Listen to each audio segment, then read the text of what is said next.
अस्सलाम वालेकुम जी, कैसे हैं आप सब? आई होप आप सब ठीक होंगे। तो अल्हम्दुलिल्लाह मैं भी बिल्कुल ठीक हूँ। बच्चों के साथ मार्केट आई हूँ, जो हमारा रोज़ का ही काम है। तो यहाँ पे मैं आज बात करने वाली हूँ कि हमारा जर्मनी में रह के महीने का कितना खर्चा हो जाता है बच्चों के साथ।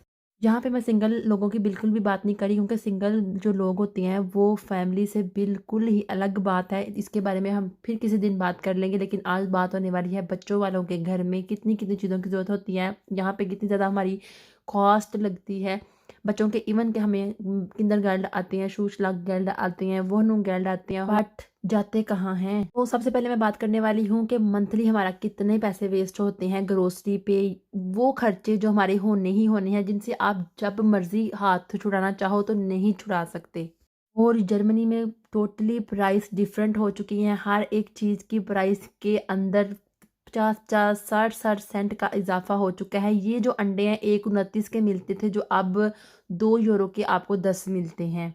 इसी के साथ हर चीज़ में इज़ाफ़ा हो चुका है, घर की कॉस्ट में, घर की बिजली में, पानी में, लिविंग कॉस्ट में, हर एक चीज़ में इज़ाफ़ा हुआ हो चुका है। लेकिन हमारी तनख्वाहों में बिल्कुल भी इज़ाफ़ा नहीं हुआ।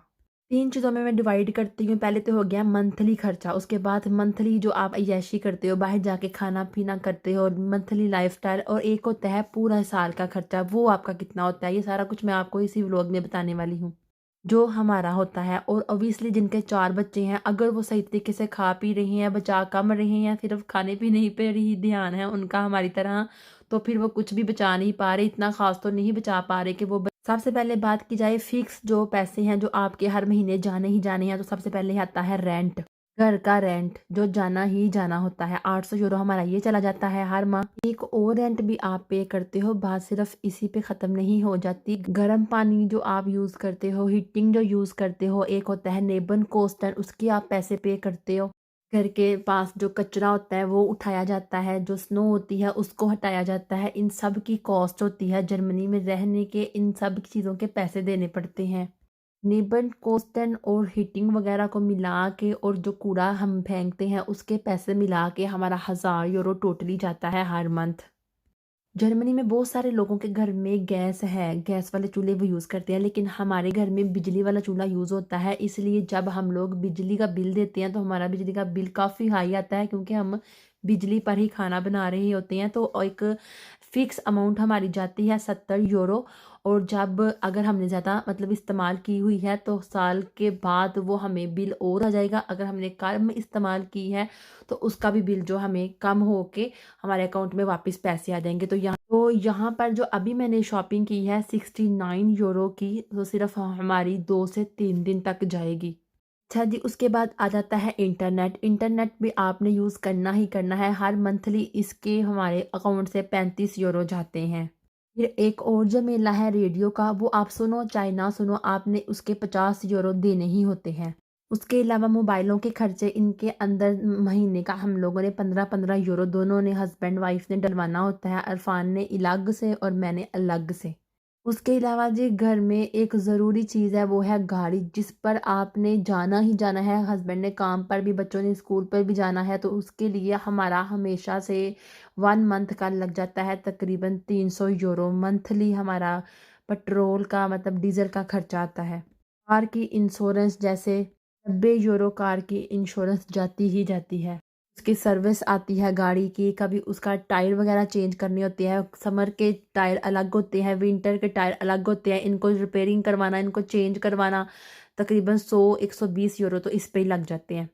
और फिर एक अलग से एक और चीज़ के ऑयल चेंज करवाना होता है, उस पे भी 150 यूरो तो अलग ही जाता है। और ये खर्चा आपको 3 महीने के बाद पड़ता है। और अगर ग्रोसरी की बात करें ना, तो ये अनलिमिटेड ग्रोसरी होती है। हमारी बच्चों के घर वालों में मतलब ग्रोसरी जो होती है ना, उसकी तो बात ही ना करें कि आपको जब मर्ज़ी आप मुँह उठा के मार्केट में चले जाओ और बच्चों के लिए जो मर्ज़ी चीज़ें ले आओ।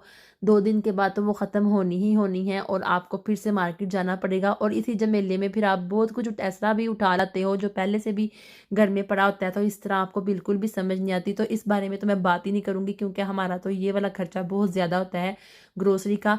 1000 यूरो तो हमारा सिर्फ ग्रोसरी का ही जाता है, जो हम सिर्फ और सिर्फ इन रेडीमेड मार्केट से लेके आते हैं। और जो हमारी देसी मार्केट है, हम जैसे चाय पत्ती, आटा, चावल, खजूरें, और इस तरह की मार्केट में जब हम लोग सब्जियां लेने आते हैं, चने, दालें, रसगुल्ले और भिंडियाँ वगैरह, तो यहाँ पे तो हमारा ओवर ही मतलब खर्चा हो जाता है। लेकिन मंथली में हम लोग सिर्फ यहाँ पे 2 या 3 दफ़ा जाते हैं। अगर मंथली में डिवाइड करें तो यहाँ पे जो हमारी देसी ग्रोसरी होती है वो तकरीबन तकरीबन 300 यूरो की होती है, जो पाकिस्तानी तकरीबन 1 लाख बनते हैं। और टोटल बाकी सारा कुछ हम लोगों ने देसी नहीं, दूसरी मतलब रेडीमेड मार्केट से लेना होता है। और ये जो ग्रोसरी का खर्चा होता है ना, ये मतलब फिक्स बिल्कुल नहीं है। किसी मंथ में हमारा 1200 यूरो तक चला जाता है, लेकिन 1000 से कम तो बिल्कुल भी हमारा ग्रोसरी का खर्चा नहीं होता, जो हम लोग यहाँ की सुपरमार्केट से करते हैं। जर्मनी है ना, तो आप यहाँ पे इंश्योरेंस से तो बच नहीं सकते। तो यहाँ पे सबसे पहले तो गाड़ी की इंश्योरेंस जाती है, उसके बाद ये आपको रोड टैक्स भी देना होता है, जो आपका साल का कटता है 250 यूरो तक ना।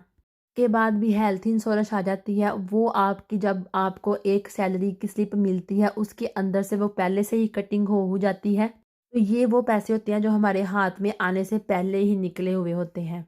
उसके अलावा जो मैं मंथली की बात कर रही हूँ, हर माह हमारी गाड़ी का जो किस्त जाती है, जो हम लोगों ने गाड़ी खरीदी हुई है, इसका 5000 यूरो हमने मतलब बाय हैंड दिया था, उसकी किस्तें चल रही हैं जो हमारी 240 यूरो हर माह कटती ही कटती है, इससे कोई छूट नहीं है। और फिर उसके बाद आ जाते हैं छोटे दोनों बच्चे के एक्सपेंस, मतलब कि हर मतलब 5 दिन के बाद 2 पैम्पर्स आ रही होती हैं। उसके अलावा उनके लिए छोटी मोटी बहुत सारी मतलब स्नैक्स के तौर पे चीज़ें आ रही होती हैं। तो बच्चों के मामले में ना काउंटिंग बिल्कुल नहीं की जा सकती, ये अनलिमिटेड होती है। इसको आप काउंट करोगे बिना तो आपके समझ में बिल्कुल नहीं आएगा, और अगर आप हिसाब करने लग पड़े ना तो फिर आप बच्चों को कुछ नहीं दे पाओगे। फिर उनके सर्दियों के कपड़े, गर्मियों के कपड़े, कपड़े छोटे हो रहे हैं, कभी जुराबें, कभी शूज़, कभी कुछ, इस यानी कि इस बारे में तो बात ही नहीं करें ना। ये तो बहुत ही अनलिमिटेड मतलब एक्सपेंसिव हो जाते हैं बच्चों के। और ओबियसली जो इनके 200 यूरो या ये 250 यूरो आ जाते हैं मंथली, और इनके इन पर ही वेस्ट हो जाते हैं, बचता बचता हमें इनमें से कुछ भी नहीं है।